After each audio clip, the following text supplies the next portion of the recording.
Oke, sekarang kita akan bahas mengenai bab termokimia. Nah, bagi beberapa kalangan siswa mungkin bab termokimia ini lumayan sulit ya karena perhitungannya banyak, rumusnya juga banyak. Oke, kita akan mulai dari pengertiannya sendiri. Termo itu berkaitan dengan kalor ya atau panas. Nah, jadi kimianya sendiri ini berarti termokimia adalah ilmu kimia yang mempelajari antara reaksi kimia dengan kalor atau panas. Jadi di beberapa reaksi kimia zat-zat bereaksi ada yang melepaskan kalor atau panas, ada juga yang menyerap panas ya. Jadi termokimia kita akan mulai bahas dari yang namanya sistem dan lingkungan. Sistem sendiri kalau kita misalkan ingin mereaksikan suatu zat, nah misalkan ada suatu wadah dalam gelas kimia, kemudian diisi oleh air, kemudian ditambahkan zat tertentu misalkan garam, maka misalkan kalau kita ingin mengamatinya adalah proses pelarutan air dan garam, gitu ya. Yang kita amatinya misalkan di sini air dan garam saja ya. Nah, maka itu disebut sebagai sistem. Gitu. Jadi sistem itu adalah segala sesuatu yang menjadi pusat perhatian, ya. Menjadi pusat perhatian atau yang diamati. Gitu. Nah, di luar dari sistem ini, yaitu misalkan gelas, terus kemudian udara, nah, itu disebut lingkungan ya, bagian di luar sistem. Oke. Antara sistem dan lingkungan ini bisa terjadi perpindahan kalor atau panas. Nah, berdasarkan jenisnya nanti akan ada dua jenis reaksi. Misalkan ini sistem, di luar sistem itu adalah lingkungan. Oke, tadi ada dua jenis, kita gambarkan satu lagi. Misalkan ini sistem, ini lingkungan. Oke, reaksi yang pertama itu terjadi proses pemindahan panas atau kalor dari lingkungan ke sistem ya. Jadi perpindahan kalornya bisa dari lingkungan ke sistem. Artinya dengan kata lain sistem ini menyerap kalor ya, menyerap kalor dari lingkungan. Oke. Nah, ada satu lagi reaksi di mana sistem akan melepaskan kalor ke lingkungan gitu. Nah, ini diistilahkan sistem melepas kalor ke lingkungan. Oke. Nah, kita akan beri nama, ada namanya reaksi. Kedua jenis reaksi ini, yang pertama jika sistem menyerap kalor dari lingkungan, nah maka ini disebut sebagai reaksi endoterm ya, atau endotermik ya. Reaksi endoterm. Sebaliknya, jika sistem melepaskan kalor ke lingkungan, ini kita sebut sebagai reaksi eksoterm.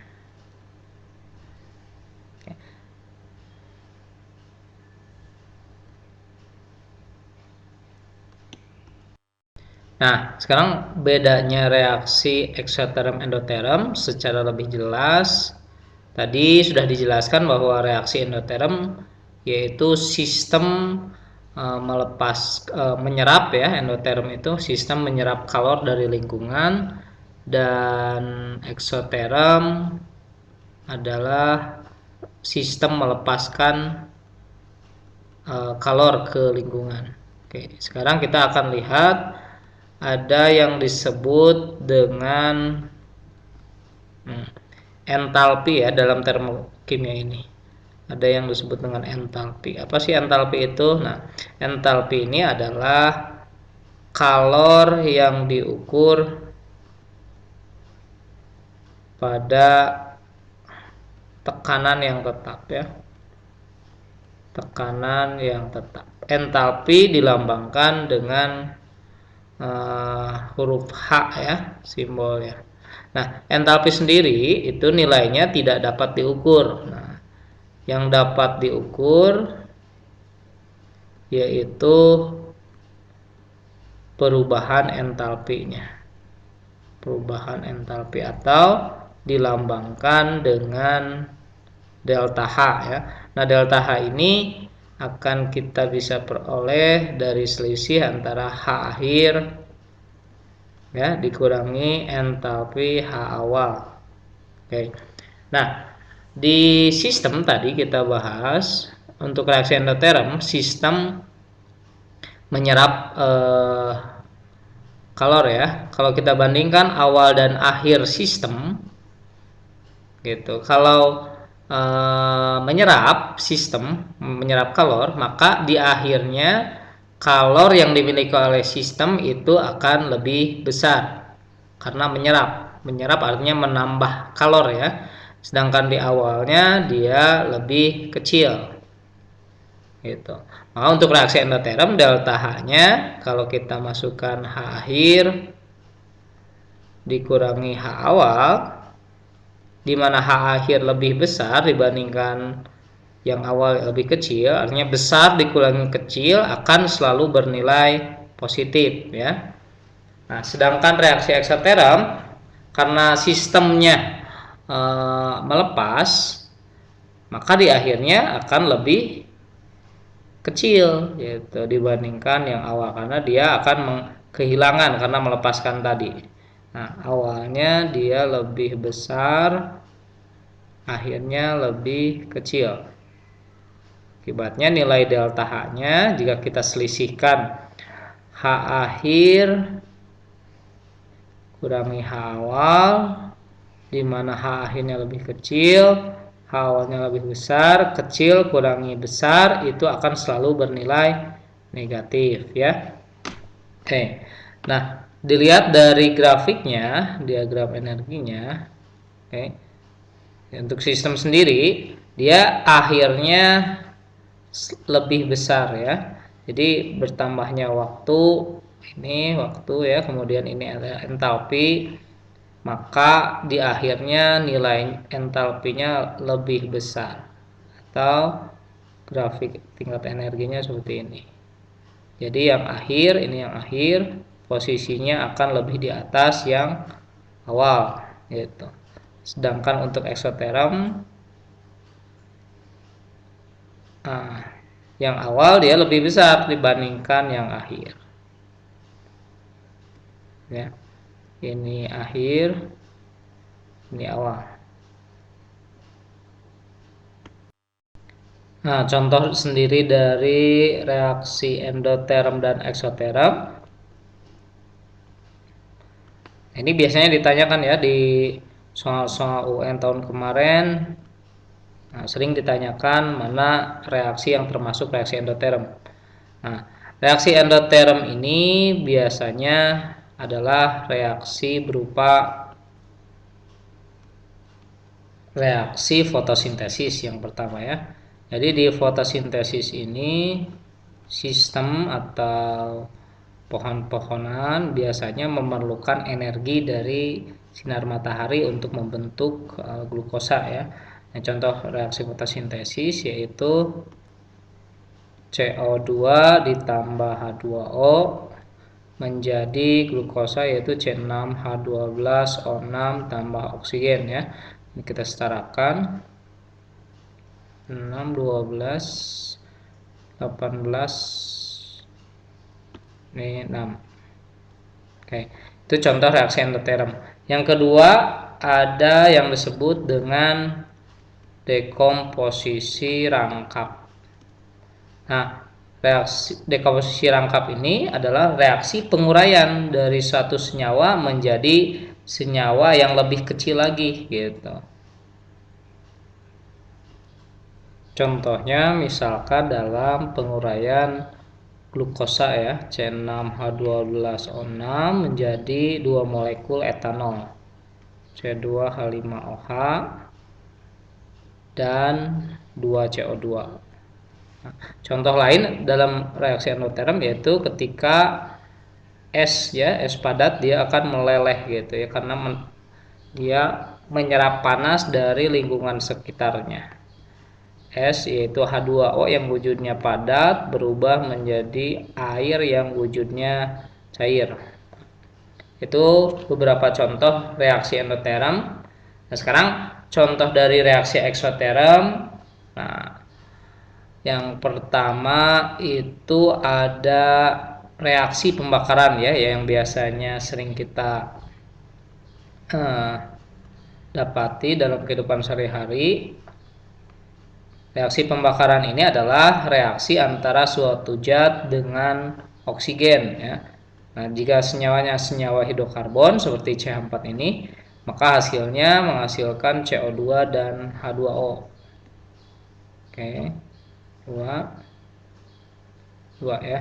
Contoh lain yaitu reaksi netralisasi asam basa. Nah, ini juga contoh dari reaksi eksoterm. Contohnya misalkan HCl dan NaOH menghasilkan NaCl dan H2O. Kemudian kebalikan dari fotosintesis yaitu reaksi respirasi ya, atau pelepasan gas karbon dioksida dan air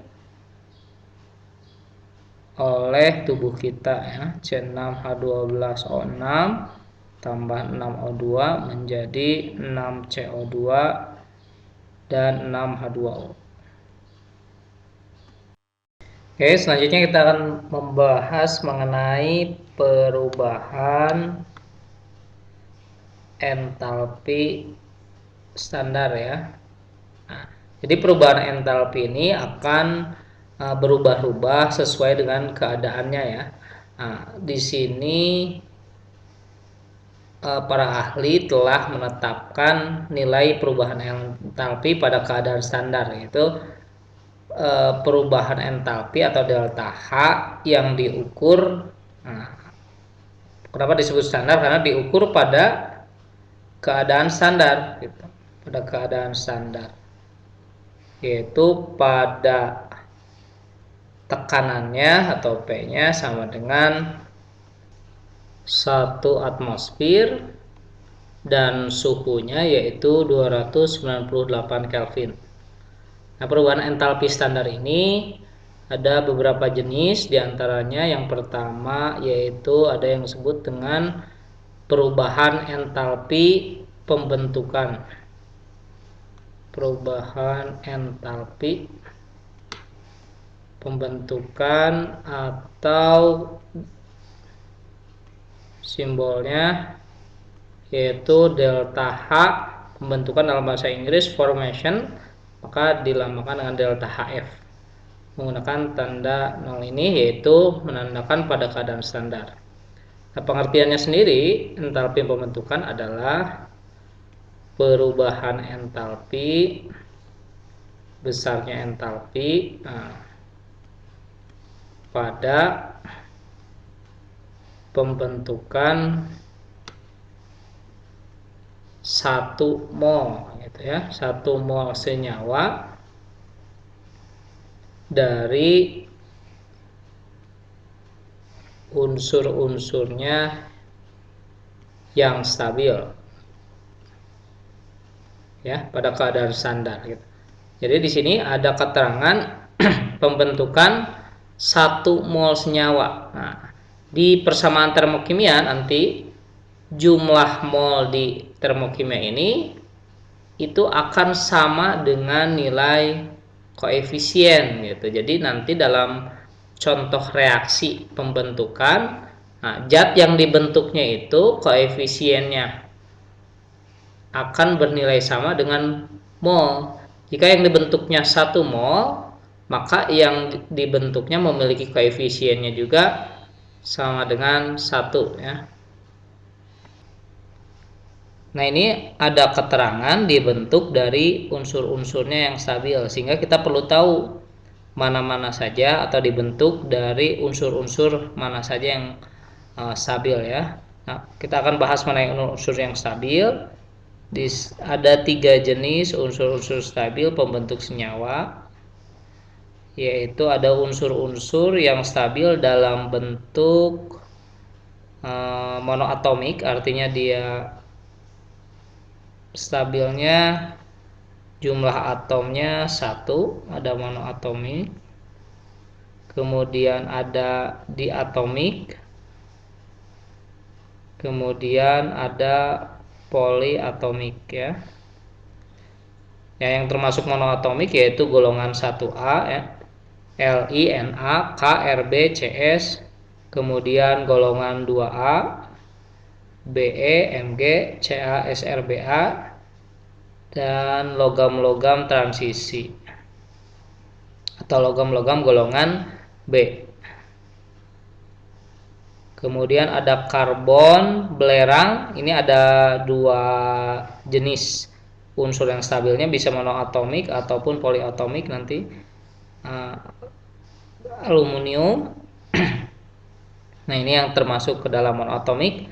Kemudian ada unsur-unsur yang stabilnya diatomik, yaitu unsurnya jumlah atomnya dalam satu molekul unsurnya 22. Contohnya yaitu F2, Cl2, Br2, I2, O2, N2 ya, H2 dan lain-lain.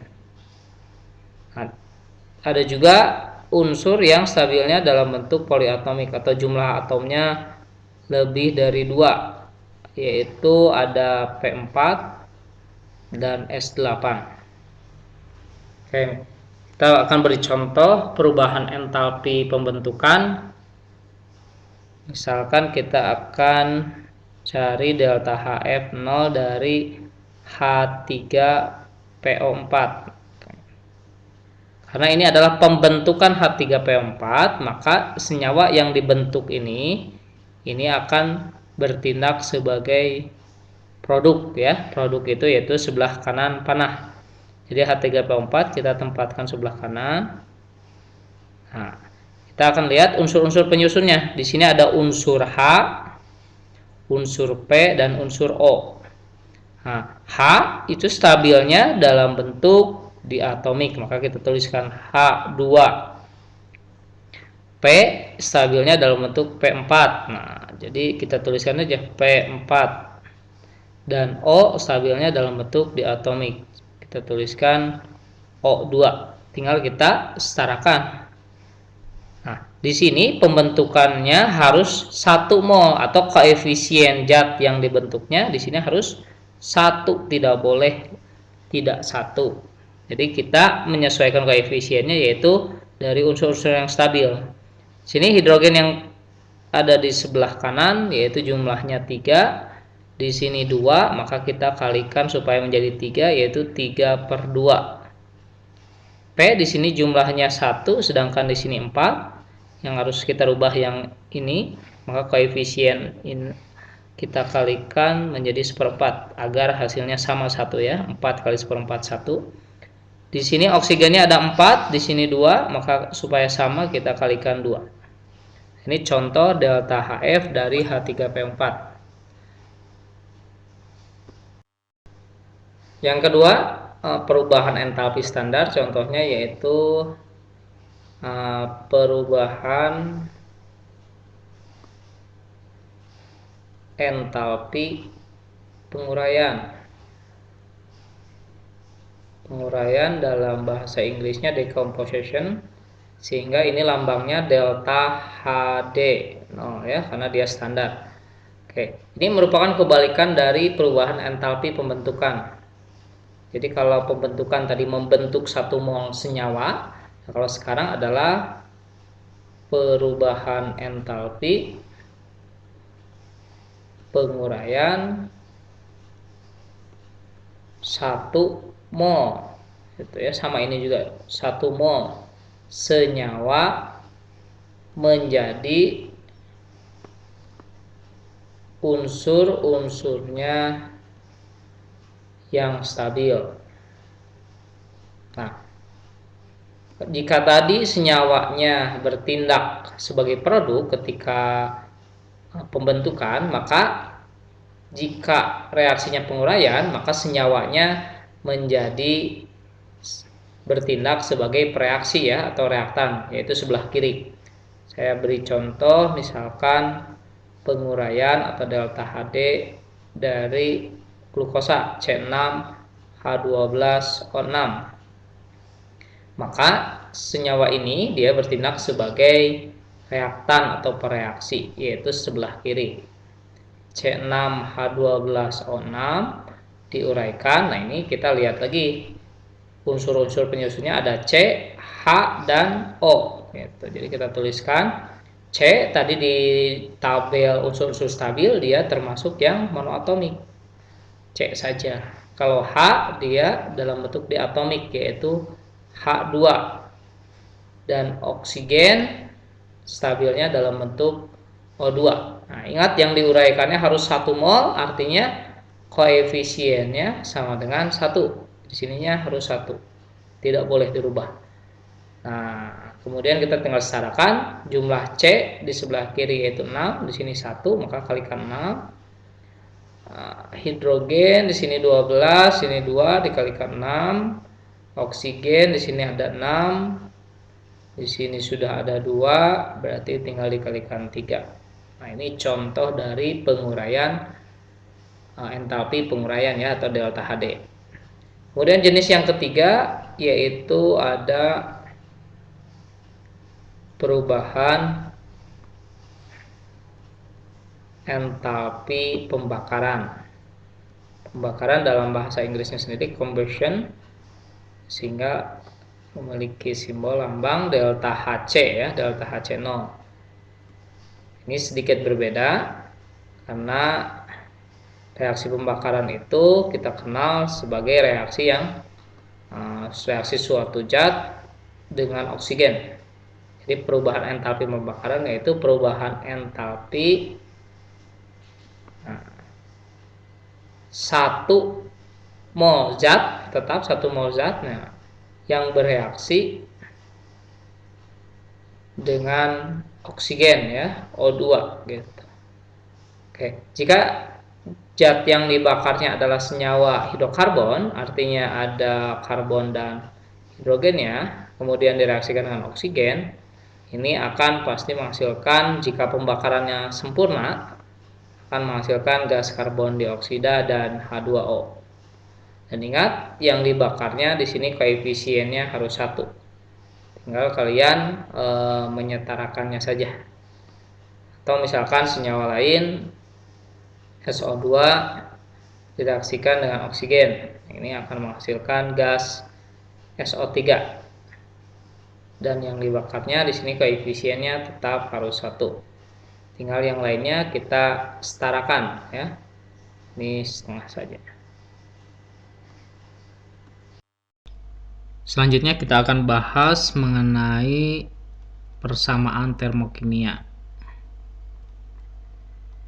Jadi persamaan termokimia ini merupakan persamaan reaksi ya. Persamaan reaksi yang menyertakan data delta H-nya atau perubahan entalpinya. Jadi di reaksinya di sebelah kanannya itu dituliskan data delta H-nya. Contohnya misalkan reaksi antara nitrogen dan hidrogen, gas hidrogen, ini wujudnya gas.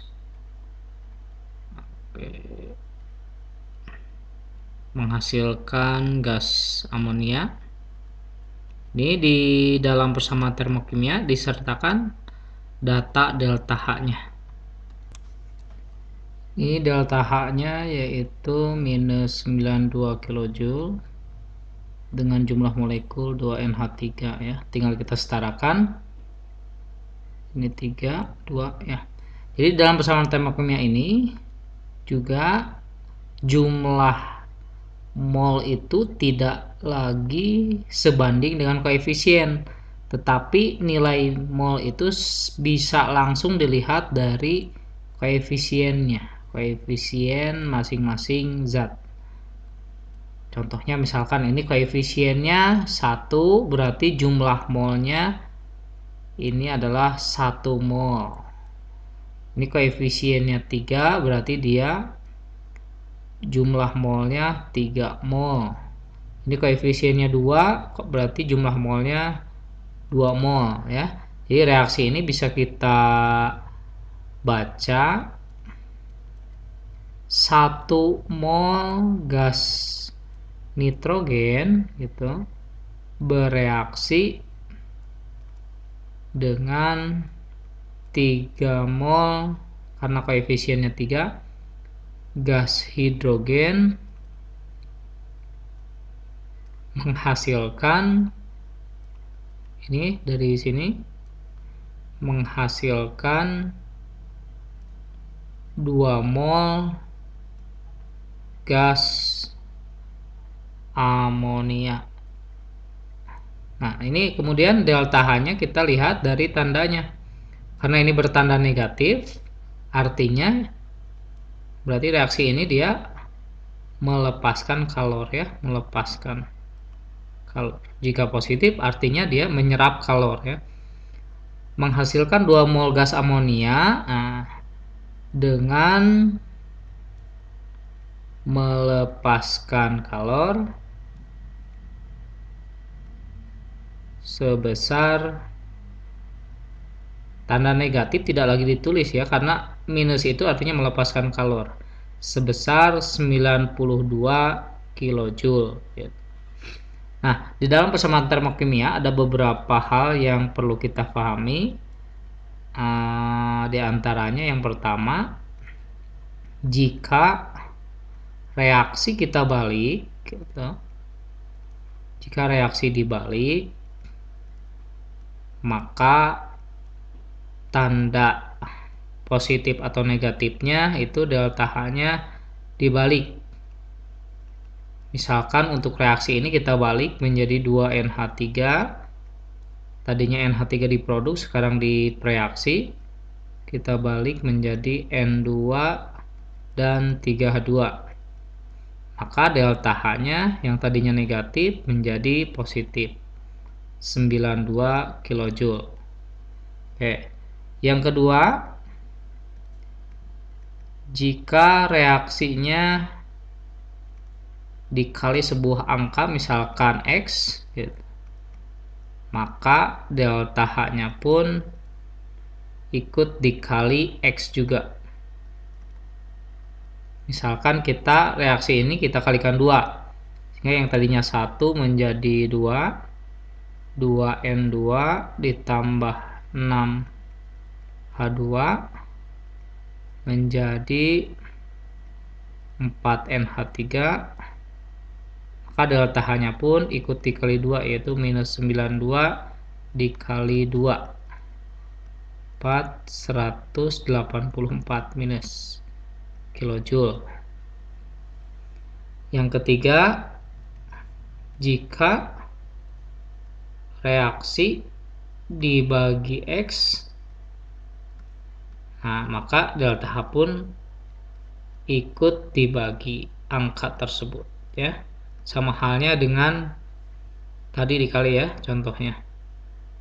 Yang keempat, jika 2 atau lebih reaksi dijumlahkan,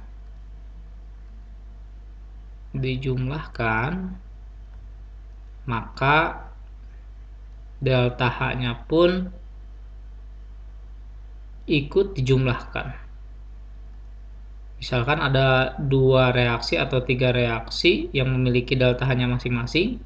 Jika reaksinya dijumlahkan, maka delta H dari ketiga reaksi itu ikut dijumlahkan pula.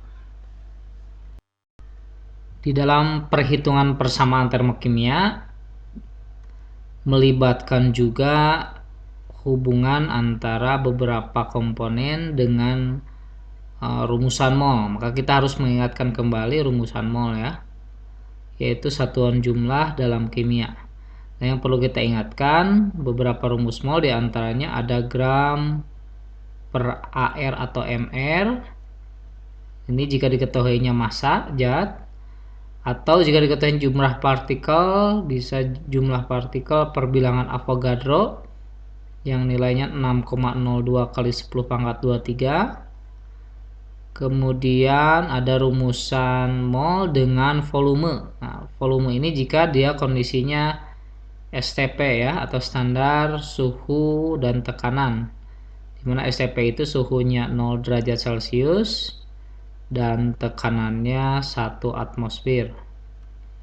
Ini memiliki rumus mol sama dengan V per 22,4 liter. Nah, jika suhunya tidak sama dengan 0 atau tekanannya tidak sama dengan atmosfer, maka menggunakan rumusan persamaan gas ideal atau disebutnya non-STP ya. Mol itu sama dengan tekanan dikali volume dibagi tetapan gas dikali suhu, di mana tetapan gas ini nilainya adalah 0,082, suhunya dalam Kelvin, jika dalam derajat Celcius ditambahkan 273 ya. Ini V-nya dalam liter, P-nya dalam atmosfer. Kemudian ada rumus mol yang hubungannya dengan molaritas, yaitu molaritas dikali volume. Saya berikan contoh soal perhitungan persamaan termokimia. Sejumlah magnesium dibakar menghasilkan 1 gram MgO, di mana air Mg24, ArO sama dengan 16, dan dilepaskan kalor 14,4 kJ. Yang ditanyakan adalah perubahan entalpi pembentukan MgO. Nah, di perhitungan persamaan termokimia ini biasanya kita hanya membandingkan data yang diketahui, kemudian dibandingkan terhadap data yang ditanyakan ya. Di sini ada data yang diketahui, yaitu magnesium dibakar. Nah, berarti kalau dibakar, ingat entalpi pembakaran. Kalau dibakar itu direaksikan dengan oksigen, menghasilkan zat magnesium oksida ya. Ini diketahui di soalnya, magnesium oksida yang diperoleh adalah 1 gram. Nah, data yang diketahui ini kita harus konversikan ke dalam bentuk mol melalui rumusan yang sesuai. Karena diketahuinya gram, maka kita ubah gram ini ke mol melalui rumusan gram per mr, dimana gramnya 1, nilai mr-nya kita hitung, mg di sini 24 dikali 1 karena jumlahnya 1, oksigen ar-nya 16 dikali 1, 24 ditambah 16 yaitu 40 ya. 40, jadi molnya 1/40 mol MgO. Nah, diberi keterangan juga katanya dilepaskan kalor, maka delta H-nya, ingat dilepaskan itu reaksinya eksoterm, jadi tandanya minus 14,4 kJ. Nah, data yang diketahui ini menandakan bahwa delta H minus 14,4 ini untuk 1/40 mol MgO yang dihasilkan.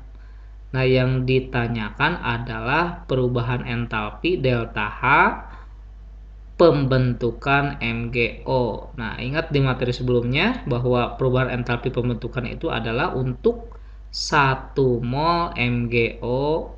Nah, untuk 1 mol MgO ya, ditanyakannya delta H-nya berapa gitu. Jadi kita cukup membandingkan. Jika molnya 1/40, delta H-nya minus 14,4. Yang ditanyakan adalah delta H untuk 1 mol MgO. Jadi kita tinggal bandingkan saja. 1/40 mol MgO itu nilai delta H-nya minus 14,4 kJ yang ditanyakan untuk 1 mol. Nah, ini berapa delta H-nya? Bisa dengan perbandingan seperti itu. Kita bisa kali silang ke sana, kalikan. Jadi 1/40X sama dengan ini 1 kali minus 14,4 kJ. Maka delta H untuk 1 mol yaitu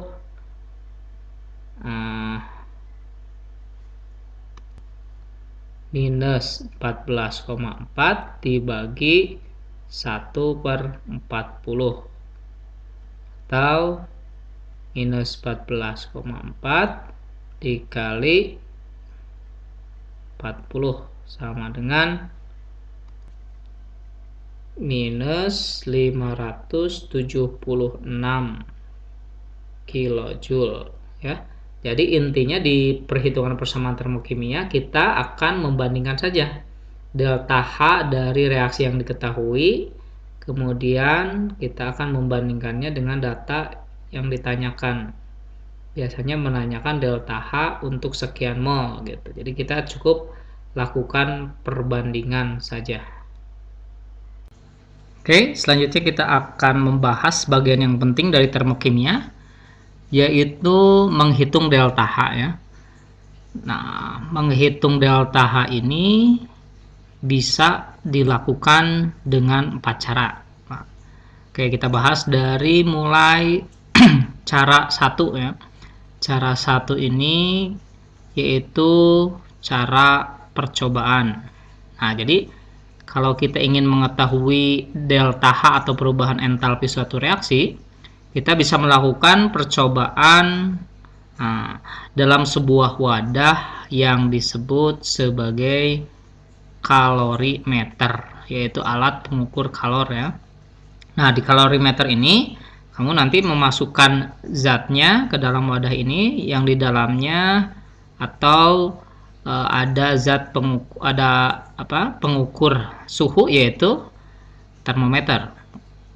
Selain termometer biasanya ada juga batang pengaduk. Oke, ini pengaduknya. Nah, kalorimeter sendiri ada yang biasa, ada juga kalorimeter bom ya. Intinya di kalorimeter ini dia termasuk ke dalam sistem yang terisolasi. Terisolasi artinya tidak ada kalor atau materi yang bisa keluar dari kalorimeter ini gitu. Oke. Perhitungannya kita mulai dari menghitung key system ya, yaitu yang ada di dalam kalorimeter ini, zat yang berada di dalam kalorimeter ini, dengan rumusan massa dikali kalor jenis dikali perubahan suhu. Oke. Nah, massa ini atau gram yaitu massa larutan ya, jika ada air dan zat yang dilarutkan ya. Ini satuannya dalam gram kalau kimia. Atau bisa juga kalau hanya diketahuinya pelarut saja. Jadi ini juga massa ini juga bisa juga sebagai massa pelarut ya, atau air yang biasa kita gunakan.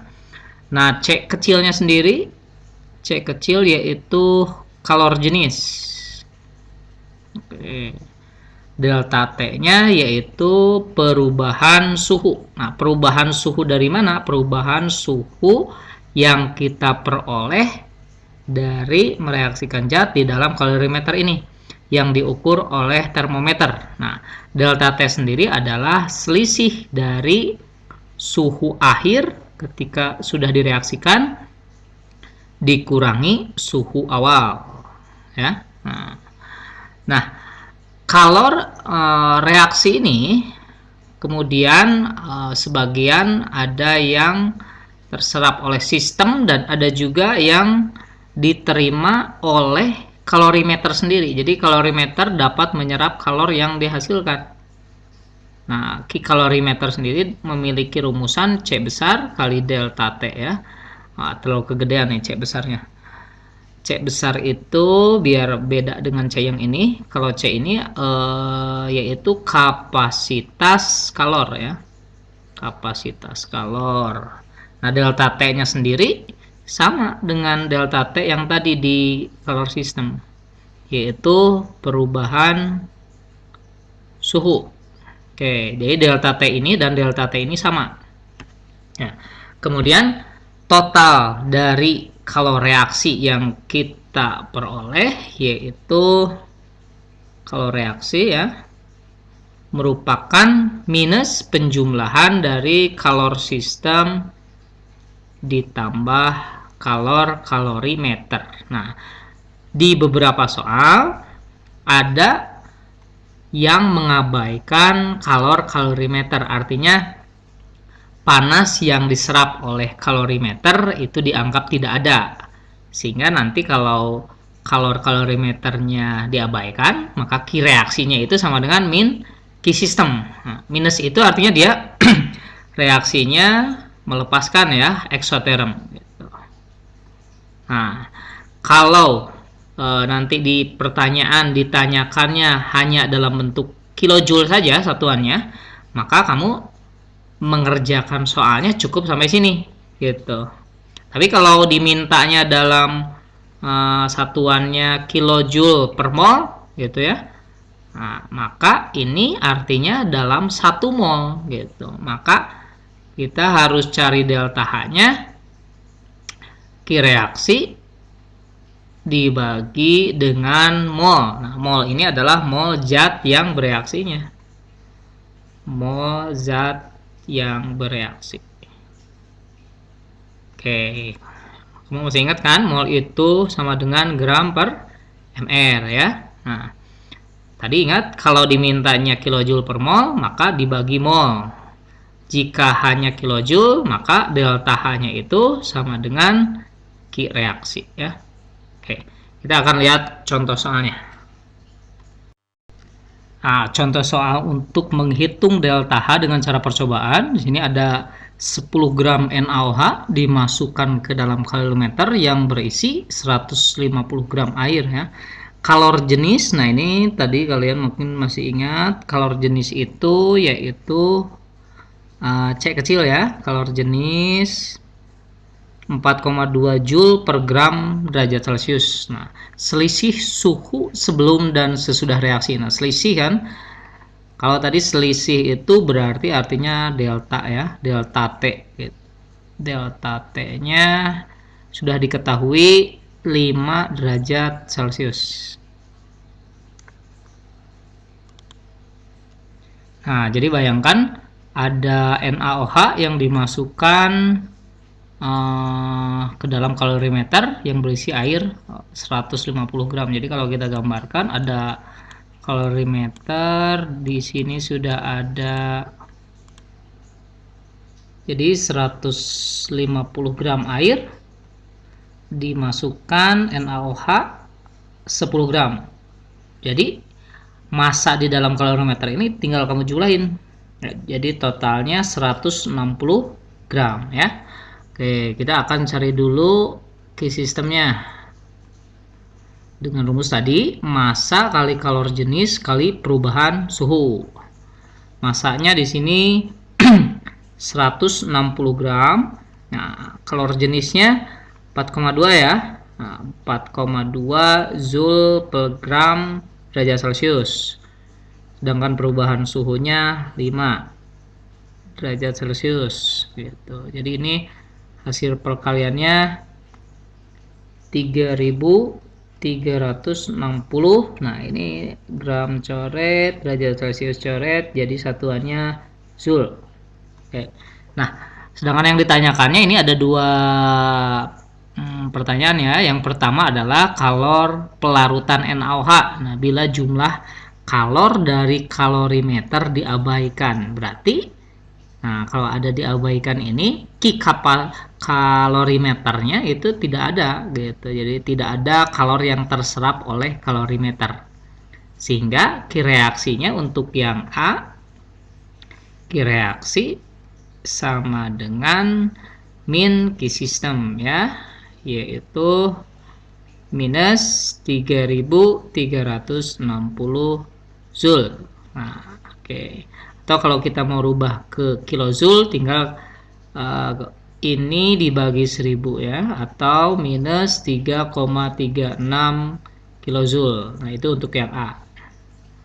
Untuk yang B, kita tadi sudah dapat Q sistem. Yang B ini bila menggunakan bejana aluminium dan tanpa mengabaikan banyaknya kalor dari kalorimeter. Nah, jadi di sini yang B ini ada kalor yang terserap oleh kalorimeter, sehingga kita tinggal mencari kalor dari kalorimeter. Dengan rumusnya tadi kapasitas kalor dikali perubahan suhu ya. Kapasitas kalornya di soalnya diketahui di sini. Kapasitas kalor dari kalorimeter yaitu 9,1 kJ per derajat Celcius. Kita masukkan 9,1 kJ per derajat Celcius kali perubahan suhunya tadi sama ya, 5 derajat Celcius. Oke, tinggal kita coret. Ini hasilnya 45,5. Nah, kalau ini tidak sama kayak tadi Joule. Kalau ini dia sudah dalam bentuk kilojoule. Jadi hasilnya pun satuannya 45,5 kilojoule. Nah, untuk yang B ini kita cari Q reaksinya, yaitu minus Q sistem ditambah Q kalorimeter. Oke, kita tinggal masukkan Q sistemnya, yaitu kita ambil yang ini. Kalau kilojoule berarti 3,36 kilojoule ya tadi ya. 3,36 kilojoule ditambah 45,5 kilojoule. Jadi hasilnya minus 48,86 kilojoule ya. Nah, banyak sekali variasi soal menghitung delta H dengan cara percobaan. Jika kamu menemukan kesulitan dalam menyelesaikannya, kamu bisa tanya kita di website www.tanyatanya.com ya. Kamu cari di sana tempat tanya dan kita bisa sharing bersama bagaimana cara memecahkan variasi soal tersebut. Cara yang kedua menentukan delta H yaitu dengan hukum Hess. Nah, variasi soalnya cukup banyak hukum Hess.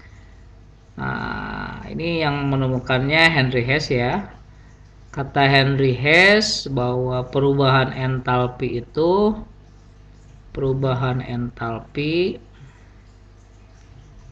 nah ini tidak bergantung pada jalannya reaksi ya, pada jalannya reaksi. Nah, tapi katanya bergantung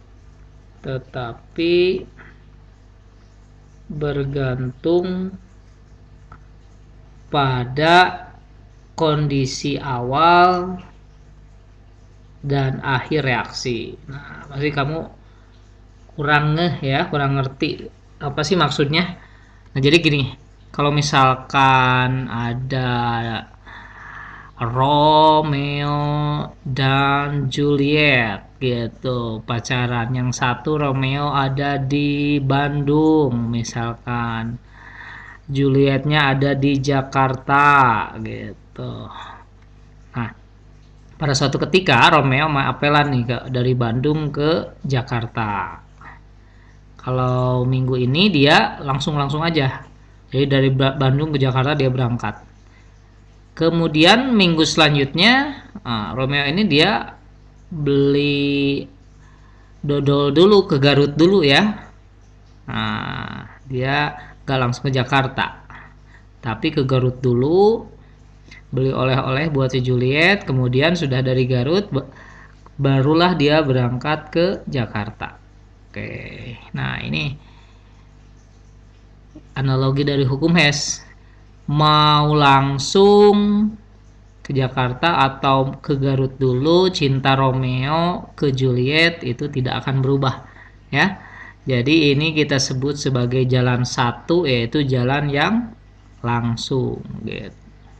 Kalau jalan dua dia berangkat dulu kemana gitu ya, atau melalui tahap bertahap-tahap gitu ya. Kalau jalan dua bertahap-tahap. Cinta Romeo ke Juliet itu tetap sama. Jadi jalan satu itu sama dengan jalan dua. Oke, analoginya seperti itu. Jadi kalau kita punya suatu reaksi, misalkan karbon tambah oksigen mau menghasilkan CO2. Reaksinya bisa langsung membentuk CO2 atau bisa dulu membentuk senyawa karbon monoksida yang nanti bereaksi lagi dengan oksigen, kemudian membentuk CO2. Nah, di cara yang langsung ini, yaitu jalan satu, kita misalkan delta H1 ya, delta H1. Nah, ini ada jalan 2, jalan 2 yang bertahap-tahap. Jalan 2 kita misalkan yang ini delta H2, ini delta H3. Tadi kayak contoh ini, jalan 1 itu sama dengan jalan 2. Oke, di jalan 1 ada perubahan entalpi 1 ya. Kita tuliskan delta H1. Jalan 2 ada 2 delta H. Nah, ini dijumlahkan. Jadi delta H2 ditambah delta H3. Nah, jadi maksud Henry Hess ini bahwa perubahan entalpi tidak bergantung pada jalannya reaksi. Nah, mau langsung, mau bertahap-tahap gitu, tidak akan mempengaruhi nilai delta H. Asalkan kondisi awal dan akhirnya itu sama, maka perubahan entalpinya juga akan sama. Asal awalnya C dan O2 dan akhirnya CO2 gitu ya, mau langsung mau bertahap-tahap, nilai delta H-nya sama gitu. Oke, kita akan lihat variasi soalnya dari hukum Hess ini. Contoh soal pertama dari hukum Hess. Nah, kita di sini ada soal yang dalam bentuk siklus ya. Oke, lihat arah panahnya. Kita akan menentukan mana kondisi awal dan kondisi akhir. Ini panah dimulai datangnya dari sini. Nah, jadi ini kita sebut sebagai kondisi awal. Dan panah menuju ke SO3. Berarti ini adalah kondisi akhir. Oke. Nah, di sini ada dua jalan ya, ada dua jalan. Yang pertama ada yang langsung dari awal ke akhir, ini kita sebut jalan 1. Ada yang membentuk dulu SO2 dan bereaksi dengan oksigen, kemudian membentuk SO3. Nah, ini adalah jalan 2 yang bertahap-tahap. Oke, kalau kalian masih ingat, jalan 1 itu sama dengan jalan 2 ya.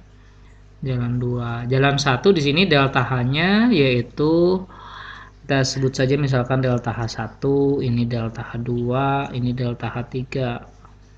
Jalan 1 delta H-nya delta H1. Jalan 2 ada 2, delta H2 dan delta H3.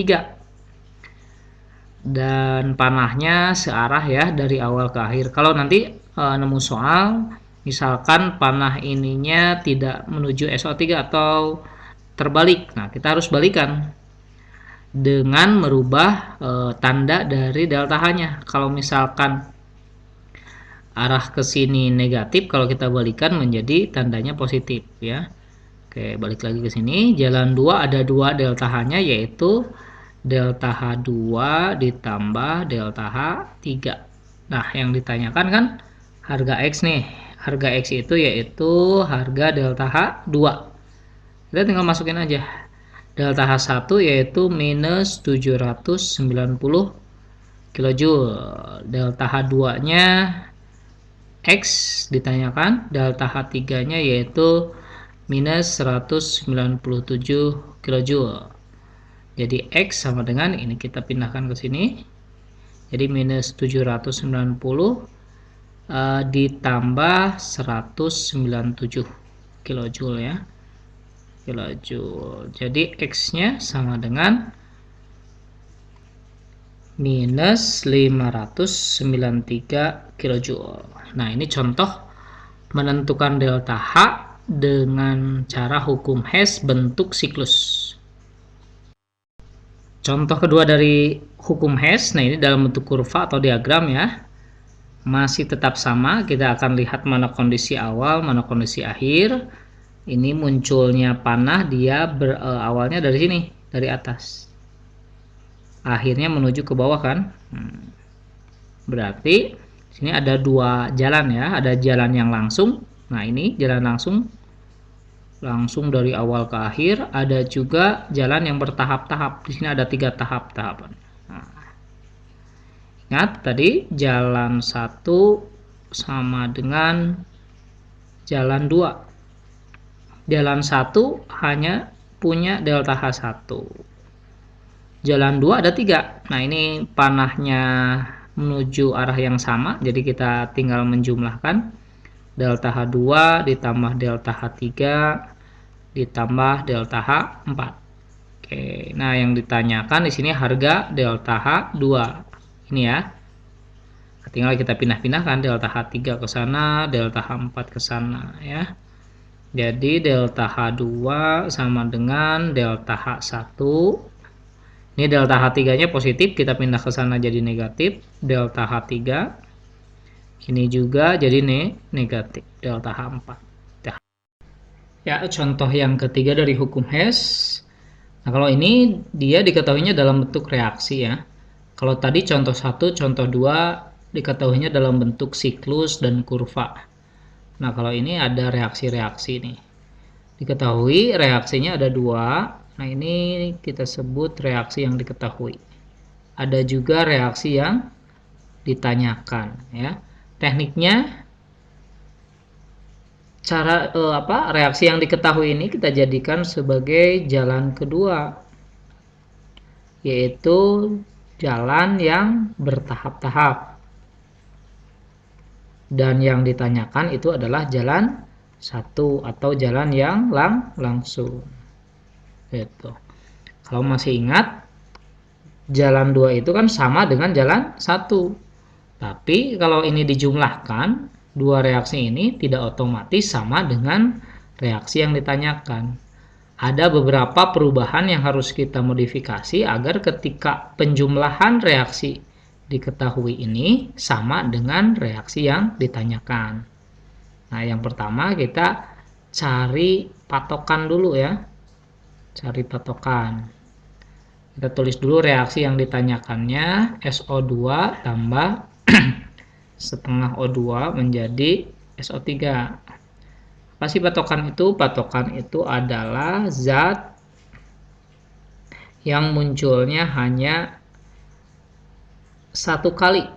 Di mana? Di reaksi yang diketahui. Nah, ini SO2 muncul di reaksi yang diketahui kan hanya satu kali, ini aja SO2. Di reaksi diketahui lainnya tidak ada SO2. Kalau oksigen O2 ini munculnya 2 kali. Nah, jadi kalau ini kita bisa abaikan. Nah, kemudian SO3 juga munculnya hanya 1 kali ini ya. Nah, nanti jadi patokan juga. Yang kita perhatikan hanya SO2 dan SO3 saja. Yang lainnya itu akan mengikuti sendiri ya.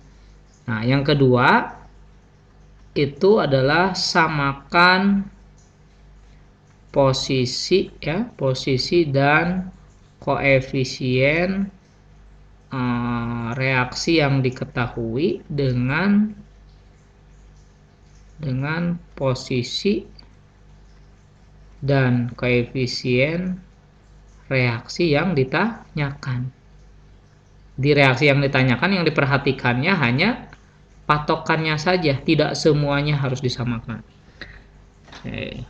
Jadi contohnya misalkan di sini patokannya kan tadi kita sudah cari SO2, dia posisinya ada di kiri, jumlahnya koefisiennya 1. Nah, maka yang diketahui juga harus disamakan kayak ini. Ini SO2 di reaksi yang diketahui ada di kanan, koefisiennya sudah sama 1. kita tinggal mengubah posisinya. Nah, mengubah posisi kita tinggal balikan saja. Ini reaksi 1, ini reaksi 2. Reaksi 1 kita ubah, kita balik menjadi SO2 menjadi S tambah O2. Nah, kalau dibalik delta H-nya menjadi berubah tanda, awalnya minus menjadi plus 296,83 kJ per mol ya.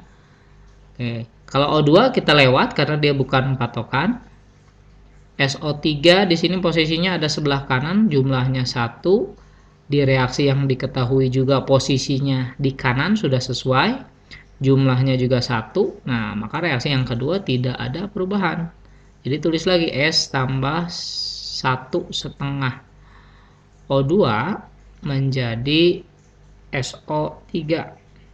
Nah, delta H-nya tetap minus 395,7 kJ per mol.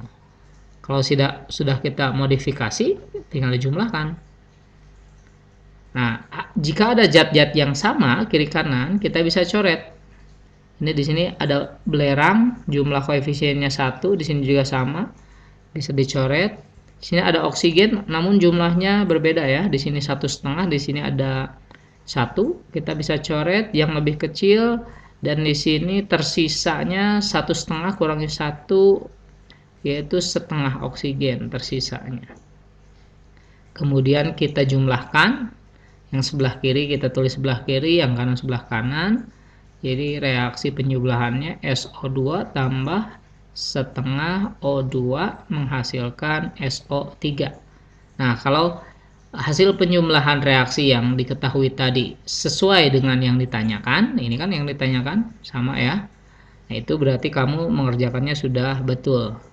Tinggal kamu jumlahkan delta H-nya yang kamu peroleh. Hasilnya yaitu minus 98,87 kJ per mol. Masih menentukan delta H reaksi ya. Nah, sekarang kita akan menerangkan cara yang ketiga.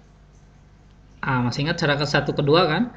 Cara ke-1 cara percobaan, cara kedua hukum Hess. Nah, sekarang cara ketiga kita menghitung delta H-nya dari data delta HF atau perubahan entalpi pembentukan ya. Jadi kita bisa menentukan delta H reaksi dari data delta HF zat-zat yang berlangsung atau ada di dalam reaksi tersebut. Jadi kalau ada reaksi misalkan MAB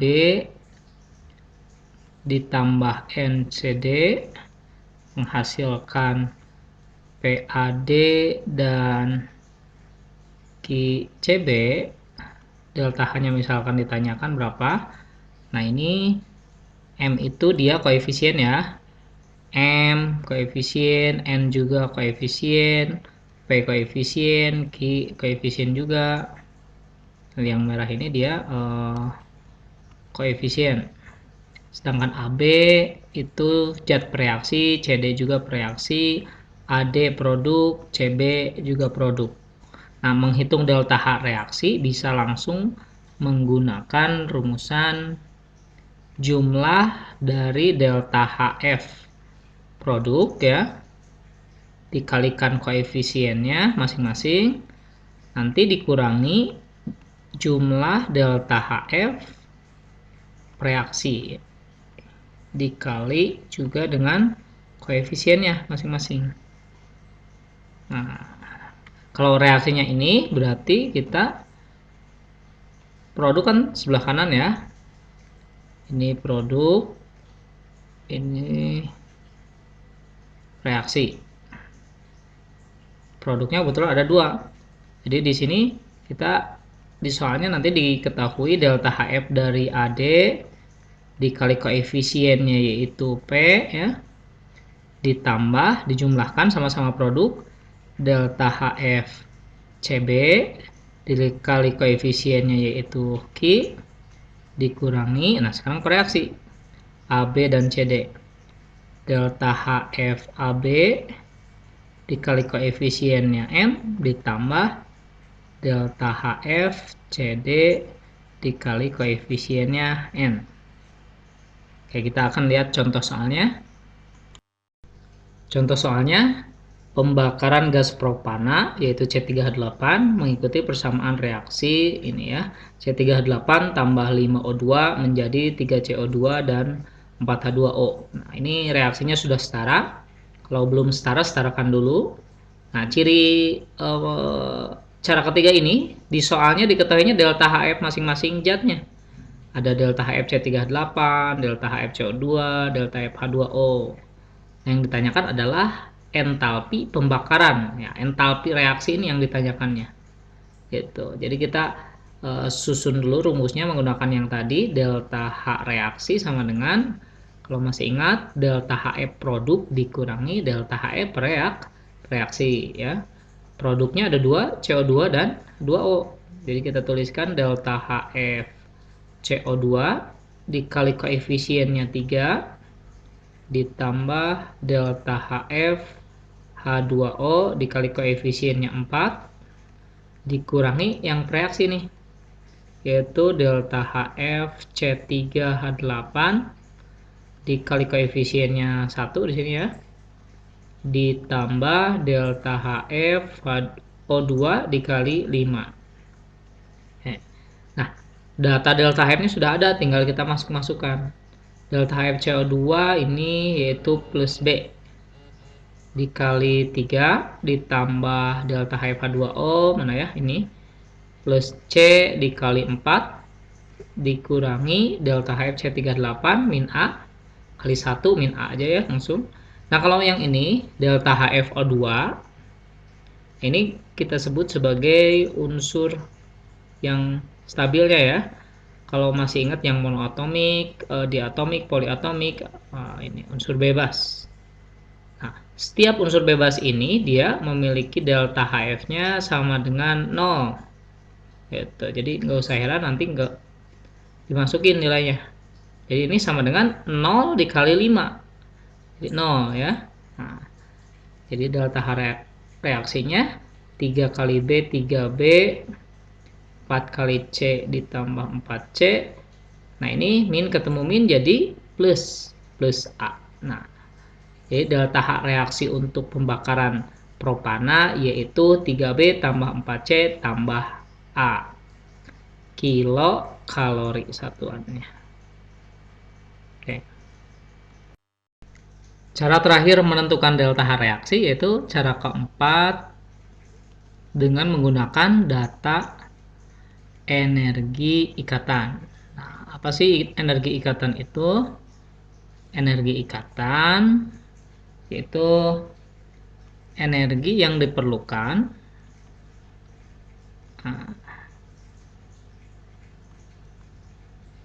untuk memutuskan 1 mol ikatan dari suatu molekul,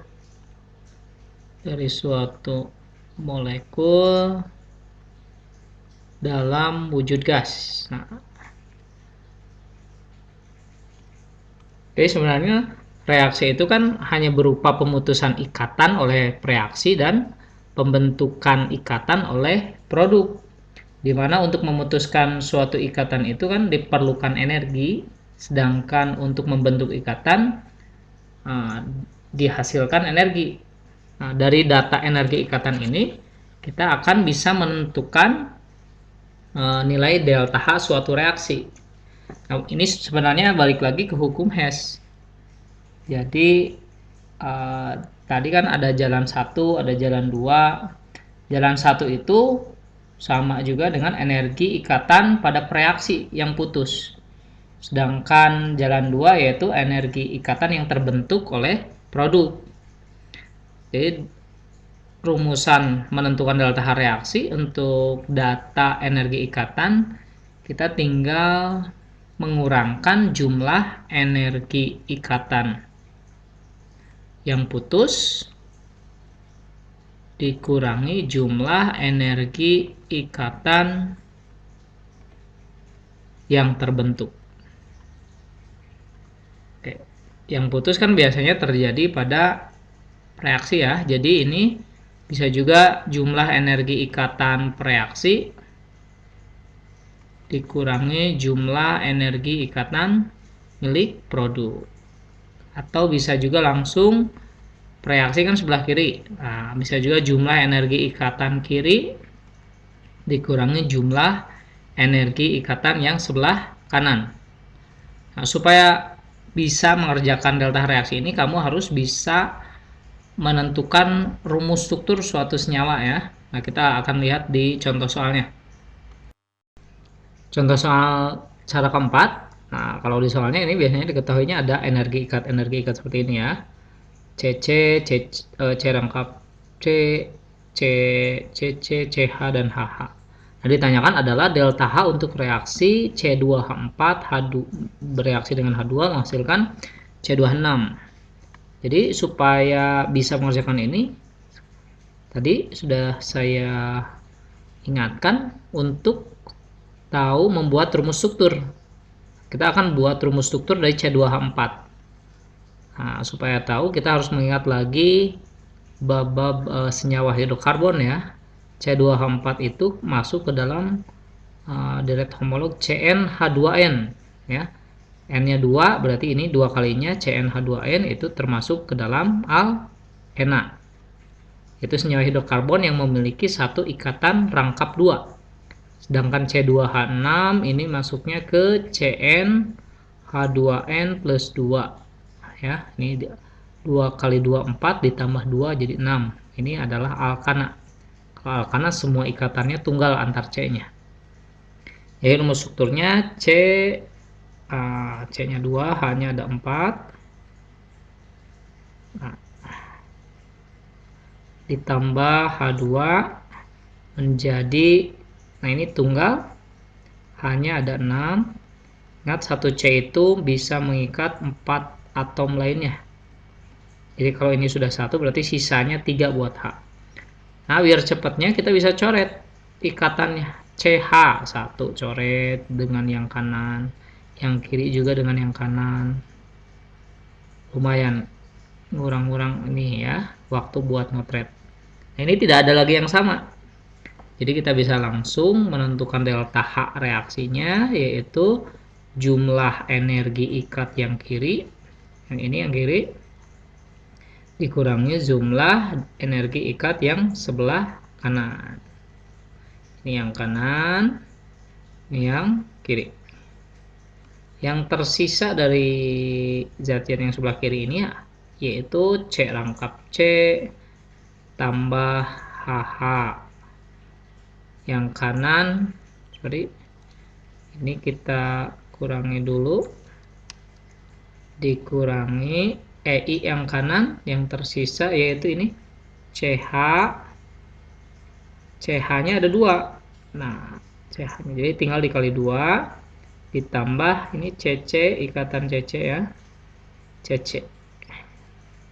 Tinggal masukkan dari data yang diketahuinya, C rangkap C itu A ditambah HH yaitu D dikurangi CH-nya ada yaitu C dikali 2 jadi 2C ditambah CC ini B.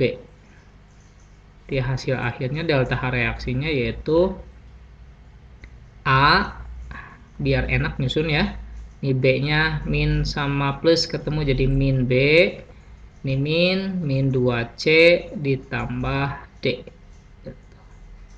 Satuannya di sini karena kilokalori maka satuannya juga kilokalori. Oke. Demikian penjelasan termokimia dari saya. Kalau kamu merasa bermanfaat mengenai video ini, silahkan share ke teman kamu yang mungkin perlu juga penjelasan termokimia ini, dan jangan lupa like dan berlangganan di saluran kita di tanyatanya.com. Jangan lupa kunjungi website kita. Jika ada yang kurang paham, kamu bisa tanyakan di sana. Terima kasih.